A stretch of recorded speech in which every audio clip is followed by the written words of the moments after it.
Recién hablaba, digo, como... No sé si es una obviedad, pero a veces se nos escapa. Hablaba con uno de los muchachos que me saludó, los muchachos estos kirchneristas, militantes, bloqueadores y... Patota. Y me decía, a nosotros, o sea, yo quiero trabajar, o sea, están sin trabajo. Es que hay una empresa que les quita el trabajo, y hay un juez que... hay una familia que... con un padre que está sin laburo, ¿no? Y con una empresa que no le hace caso a los fallos de la justicia y que hace lo que quiere, básicamente. Bueno, ahora vamos a... Esto también tiene que ver con Clarín. Se trata de una entrevista a la fiscal Gil Carbó, fiscal del caso Papel Prensa. Letra chica. Tiempo argentino. Entrevista a Alejandra Gil Carbó. Hay jueces que buscan quebrar las normas.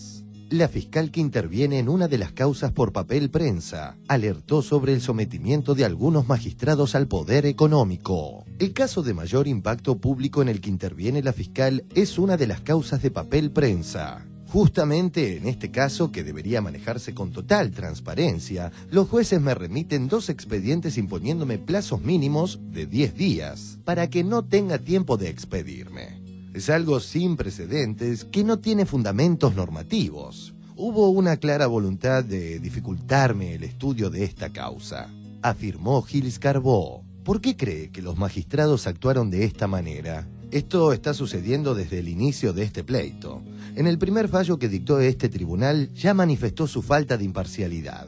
Los jueces cambiaron todos los precedentes que tenían. Por este motivo, la Fiscalía presentó un recurso extraordinario y, a partir de ahí, las salas empezaron a dictar sentencias sin pedirnos dictámenes o fijándonos un plazo exiguo para que no podamos expedirnos. ¿Qué otras irregularidades denunció en este caso? Estos mismos jueces declararon al inicio del proceso, cuando tenían que resolver solo sobre cuestiones procesales, que el Estado se equivocó al invocar la defensa del interés público como accionista de Papel Prensa. Es un error que manifiesta una ignorancia absoluta. No se puede pretender que el Estado no actúe siendo accionista de la única fábrica de producción de pasta de celulosa para papel de diario, que además está controlada por el Grupo Clarín y el diario La Nación, que tienen negocios editoriales y son los productores que venden ese insumo básico al resto de los competidores. Usted tocó intereses muy importantes. ¿Recibió amenazas? Recibí amenazas de manera indirecta que no puedo denunciar. Por ejemplo, abogados de determinadas compañías se presentaron ante amigos míos para decirles que están muy preocupados porque mi vida está en peligro. Aunque todo esto pueda sonar escandaloso, a mí me reconforta que se hable de esto porque significa que este mecanismo se está quebrando. Ha sido tanto el sometimiento de la justicia a los poderes fácticos, pero esto comenzó a cambiar. ¿Cuál fue el punto de inflexión? La asunción de la nueva Corte Suprema de Justicia.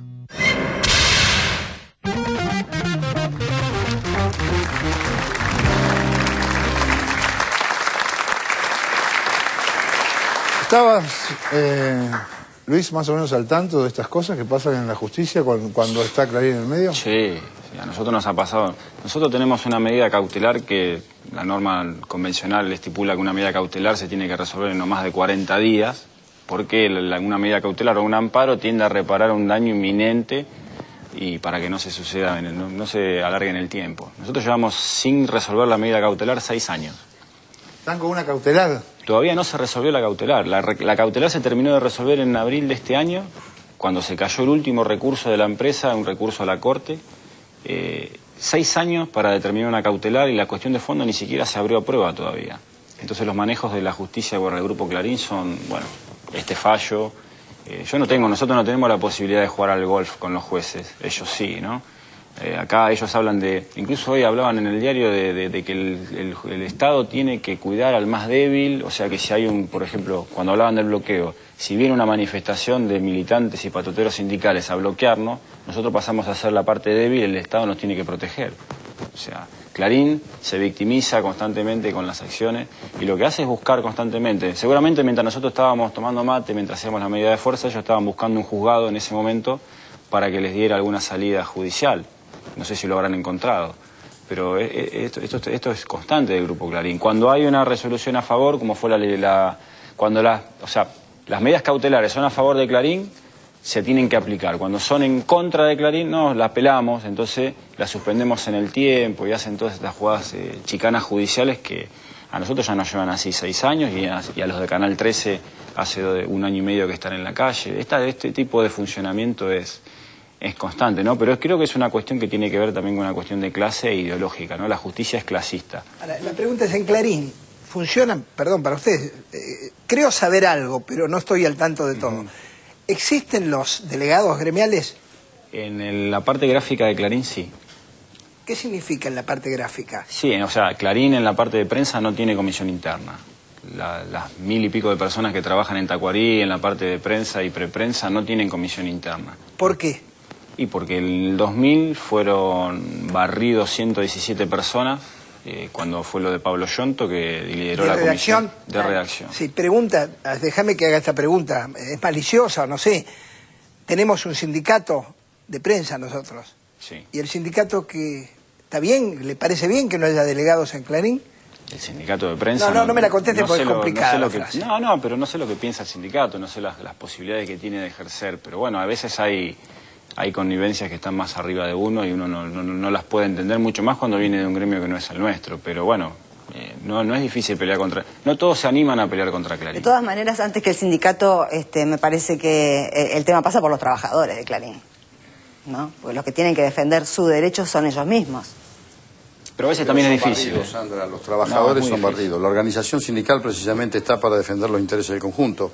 En el caso de lo que decía de los delegados, hay un convenio que es el 135 de la OIT, que fue ratificado por la ley 25.801 en noviembre del 2003, aprobación unánime del Congreso, que es la protección de los representantes de los trabajadores, ¿no? Que en este caso lo que están haciendo los compañeros y Clarín no admite. Pero volviendo al tema que vos preguntaste, Barragán, nosotros también lo sufrimos en Canillita cuando éramos oposición y cuando nos desregularon en los 90, todos los fallos de primera instancia los ganamos por la ley que nosotros teníamos, que fue derogada por un decreto presidencial. Ahora, o casualidad o circunstancias, en Cámara perdíamos todos. Lo dejo en signo de interrogante. Y es lo que está pasando. En realidad, los tentáculos de este grupo es tremendo. Lo dije al comienzo. Del 76 al 2003 fueron los que tomaron las decisiones. Entonces, no nos olvidemos de esto. Por eso digo, hay una responsabilidad ciudadana del conjunto, de todos. Sí. No solamente de las dirigencias, no solamente de los representantes políticos. Si uno ve hoy la nota en La Nación, donde se pide, donde hace una nota Patricia Bullrich, Silvana Giudice y el constitucionalista que hablábamos anteriormente, Samsay. La verdad, uno dice, realmente pareciera que están manejados y orientados por este grupo. Entonces, la foto de Mañeto con 5 dirigentes o pretendidos dirigentes para gobernar la Argentina, esto muestra una vez más que le tenemos que decir sinceramente a la ciudadanía, aquellos que nos oponemos a que nos gobierne este grupo, y seguiremos saliendo en las tapas, y Moyano le seguirán haciendo tapas, porque cada vez que se solidariza con un conflicto de los trabajadores, es el monstruo a combatir. Le pasó a Kirchner, le pasa a la presidenta y le pasa a otros. A mí lo que me da pena realmente, lo que siento pena como ciudadano, como argentino, es cuando veo a dirigentes políticos con pretensiones de gobernar este país, a diputados, a diputadas, a senadores, a periodistas o a otros actores de la sociedad, cuando realmente digo, ¿con qué cara miran a la noche a sus hijos y a su familia cuando uno está viendo palmariamente lo que hace este grupo? Cómo este conflicto de trabajadores, compañeros gráficos, lo trató no solamente de desvirtuar, sino de invertir la carga de la prueba. Acá está, la patota sindical eran familias, eran chicos, y enseguida aparece desvirtuando la información. Entonces digo, me parece que ya la Argentina lleva muchos años de democracia y es hora que todos los argentinos empecemos a reflexionar sobre esto. En el informe faltó que sobre el final del informe, creo que las últimas líneas pedían la intervención de la policía. Sí, querían la nota esta que mentía, que es toda una mentira, decía, bueno, y no intervino la policía. Sí, yo quería decir algo sobre lo que hablaba, sobre que hay una responsabilidad de la gente en no defender sus propios derechos. Las 250 personas que nos votaron el año pasado a nosotros, después de la medida de fuerza del 13 de diciembre de este año, tuvieron que soportar a 15 jefes 2 abogados, 2 escribanos públicos, mientras lo filmaban, mientras le sacaban fotos, el gerente general de la planta, el jefe de personal y la carta de despido en el escritorio, y le decían, tenés que firmar este petitorio en contra de los delegados. Entonces no es tan fácil en ese contexto en el que trabaja Clarín defender tus derechos. Luis, No, hay una lógico, fiscal de la claro. Nación que está diciendo que está siendo coaccionada, una fiscal de la Nación. Sí, Sandra, lógico, me lógico. parece. Sí, sí. Es gravísimo, hay que seguirlo. Una Bueno, fiscal- mira, a ver, vamos a un corte y seguimos debatiendo. Bueno, seguimos Seguimos debatiendo, en unos minutos. Fue el tiempo del pirulete, por más que roncan los merengues y las congas, siempre es buen tiempo para milonga. Vos, deja nomás que algún chabón chamulle el cohete y sacudile tu firulete, que este arabesco que en el alma la milonga lo bordó, es el compás criollo y se acabó. Pero escucha, fíjate bien, prestale mucha atención. Y ahora batí si hay algo igual a este compás compadrón. Batí por Dios si este compás repicadito y dulzón la burbujea en tu piel y te hace más querendón.